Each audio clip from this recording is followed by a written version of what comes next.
'cause your opinion don't matter. Alright guys, I'm back with another video, and today I'm going to be recovering the Montreal Screwjob. And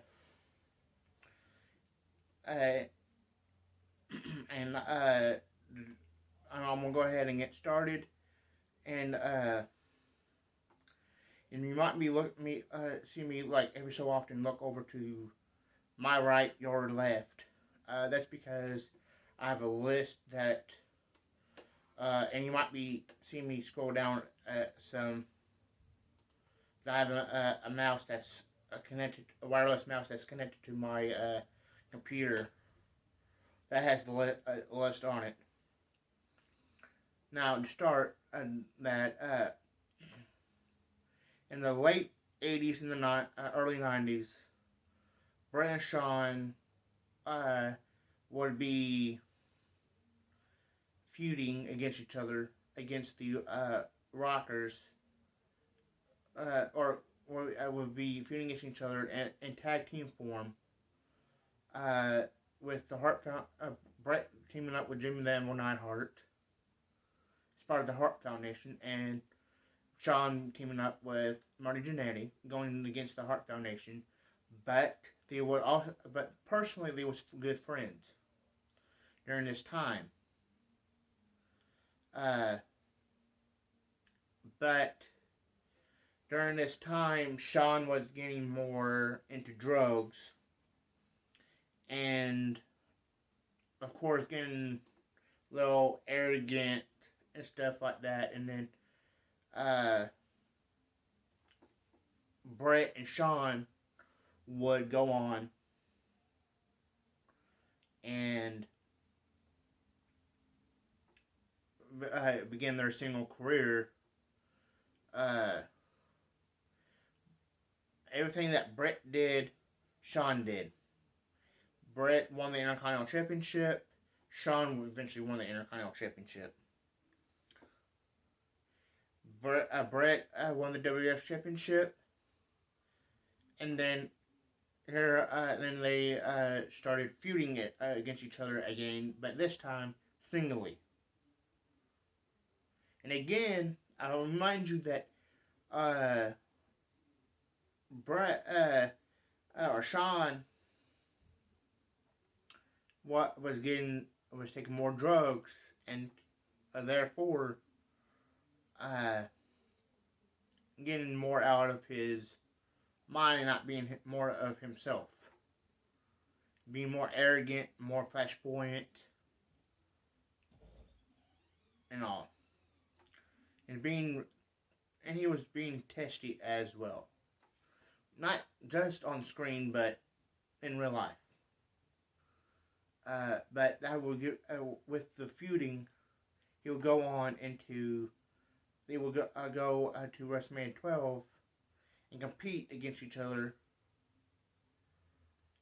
at WrestleMania 12 in a 1-hour Iron Man match. And it was been on record that where a lot of that match was stiff, where they was actually hitting each other. Because around this time, they started not hitting. They started to hate each other. And eventually, after the match, he would tell Sean would tell the referee, which I believe was Earl Hebner. If it wasn't Earl, it probably would have been Dave, but I believe it was Earl Hebner. To tell Brett to get out of his ring. It was his moment, so to give him his moment.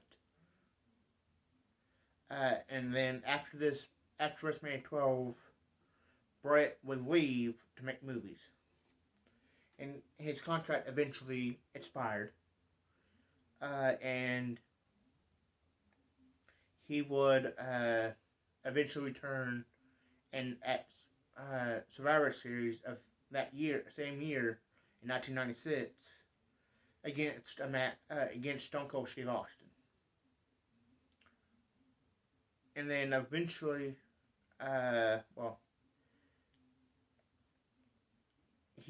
Sean would get injured, and it's supposed to had the plan was for Sean and Brett to have a rematch, WrestleMania rematch at WrestleMania 13, but like I said, Sean got injured, and he went out and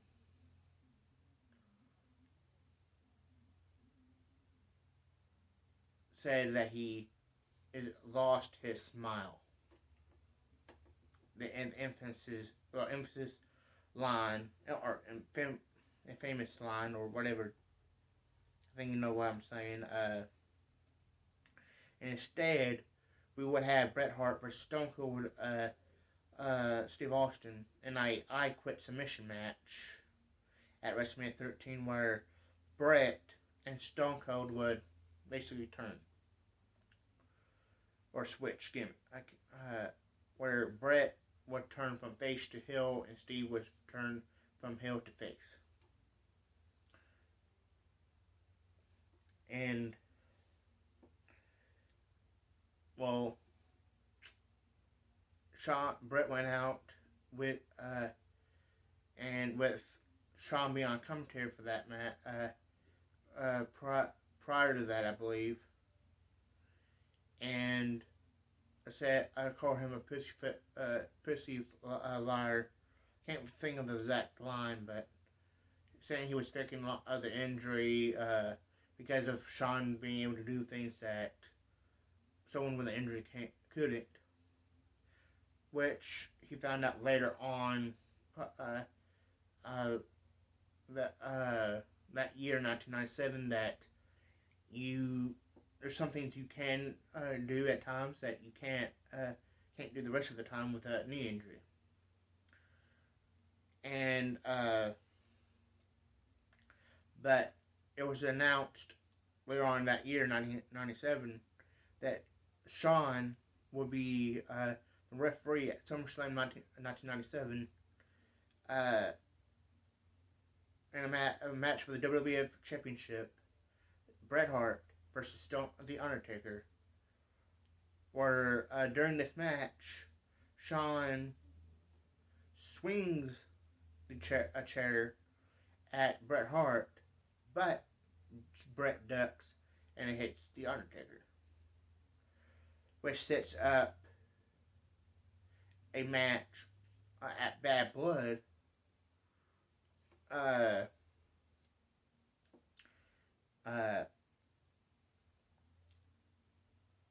against Shawn and Undertaker be the first ever Hell in a Cell match, where the winner gets a WWF opportunity or championship opportunity, and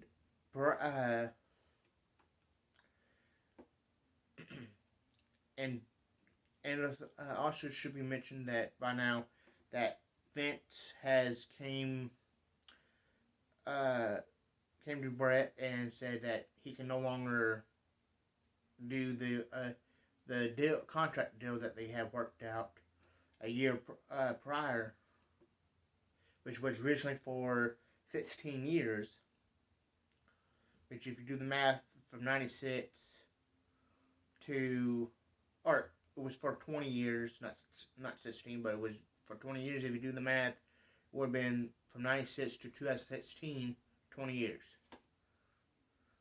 But by that time, if that contract did fulfill or went through, he would have already retired anyway, and would have been working backstage. But Bret and Vince had like a father and son type relationship with each other. Both men came out and said they had a father son type relationship.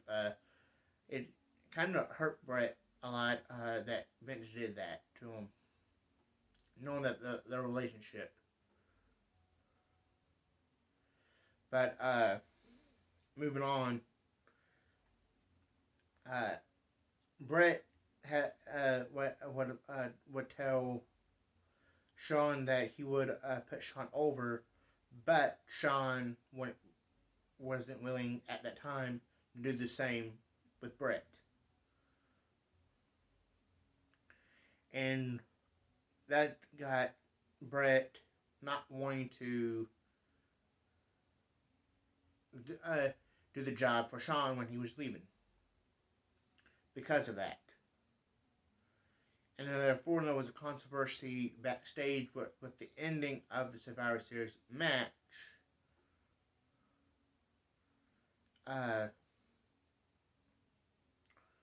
Where they couldn't, Bret wouldn't agree with all the endings that Bret or that Vince and the creative team had worked out. And therefore, Vince had meetings, multiple meetings for what I understand, with Shawn, Hunter, I think China as well, Sergeant Slaughter, and multiple others, that there's one screw Bret. Because by that time, WCW had Medusa bring the WWF Championship, or WWF Women's Championship, and throw it into the trash can. And Vince was afraid that Bret was going to do the same with the WWF title. And Bret just wanted to walk out on Raw the next night and basically announce how he was leaving and hand over the championship. Which I'll give my opinion a little bit later on this.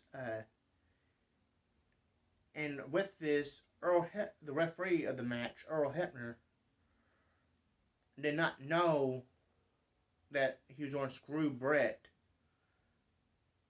at all. And when he told Bret that he wasn't going to let it happen, it was before he was told he had to. He was literally told 10 minutes before the match started that he was going to screw Bret, and Earl has stated that he was afraid he was going to lose his job. Which I can understand. He didn't want to lose his job. He had to have a way to support himself, his wife, his kids, and all. And then of course there's the Montreal Screwjob itself, where at the end they had Shawn and Bret had this match planned out, and they had the plan.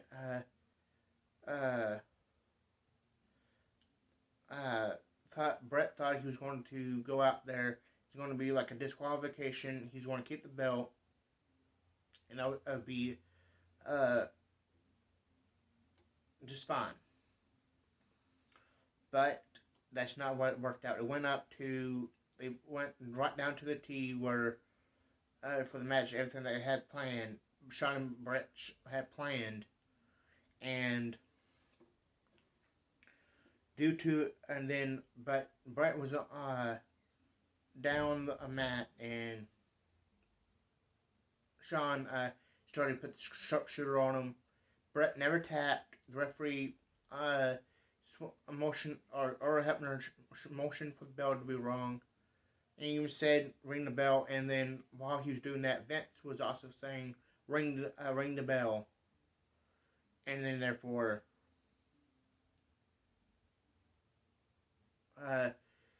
Bret screwed. Shawn is given the WWF Championship, gets out of the ring, leaves with Chyna and Hunter. Bret spits a loogie on Vince's face, and then smashes the picks up the monitor commentary monitors, slams them, motion to the air letters for WCW. Eventually heads back to the back and starts getting undressed to take a shower. Vince comes in, Brett said, and Brett said, if you ain't here by the time I get done with the shower, I'm gonna hit you. Uh, and Vince was still there, and Brett decked him. But before that, before Vince came in, Brett did ask Shawn if he had anything to do with that, and Shawn basically said it was shown on Hitman with Shadows that Shawn said no, he had nothing to do with it. But eventually, after he hit Vince, he would find out that he broke his knuckles or some in his hand, and he had to wait a few months, like a month, to let his hand heal up before he went to WCW. And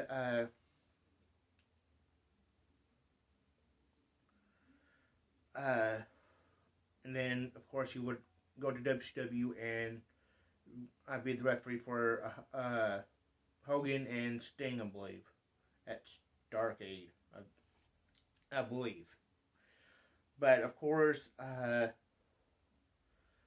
2 months after getting the title, Shawn would, of course, get injured at the Royal Rumble in a match against Undertaker.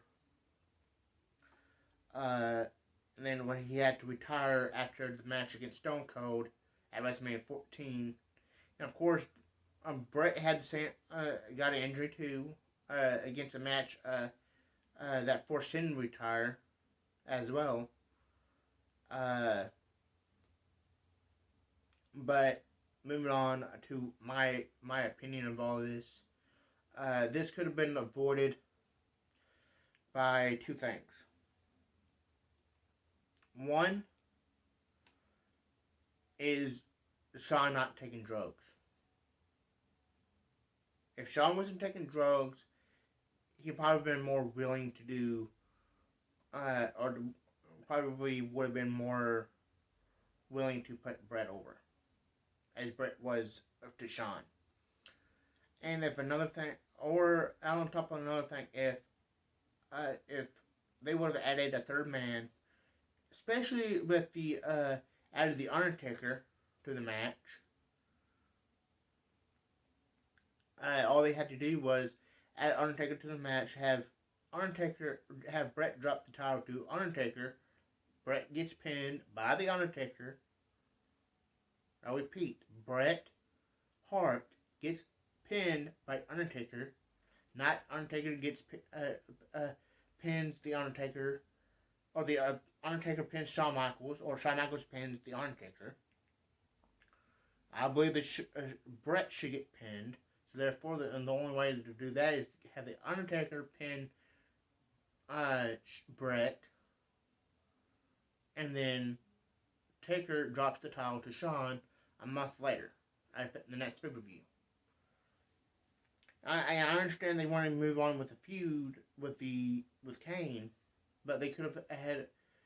They already had Kane debut the character during the Hell in a Cell match, which helped Shawn Michaels win the match, where they could have used that, where he had Kane interfered, and that's why Shawn won, because Undertaker was dominating the Hell in a Cell match. And sure, Undertaker wins the championship from Bret. Then the next pay-per-view helps Shawn again, with the referee not being knocked down, and the referee Shawn covers Undertaker. 1, 2, 3. Shawn's the new champion. Move on to the a month later to for another rematch for the championship and the casket match.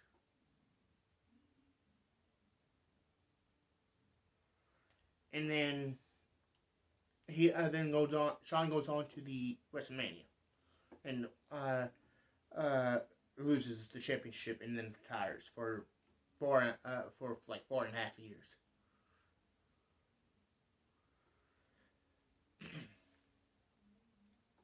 But the rivalry between Brett and Sean, it would always be perhaps one of the most recognized, most controversial rivalries of all time, and perhaps by many one of the most, or one of the greatest rivalries of all time. Uh, but that's all I have to say on the Montreal Screwjob. You can follow me on Twitter and Instagram uh, at Donnie Langston 5. That's at Donnie Langston 5. You can add me on Facebook, Donnie Langston. And I'll see you guys next time.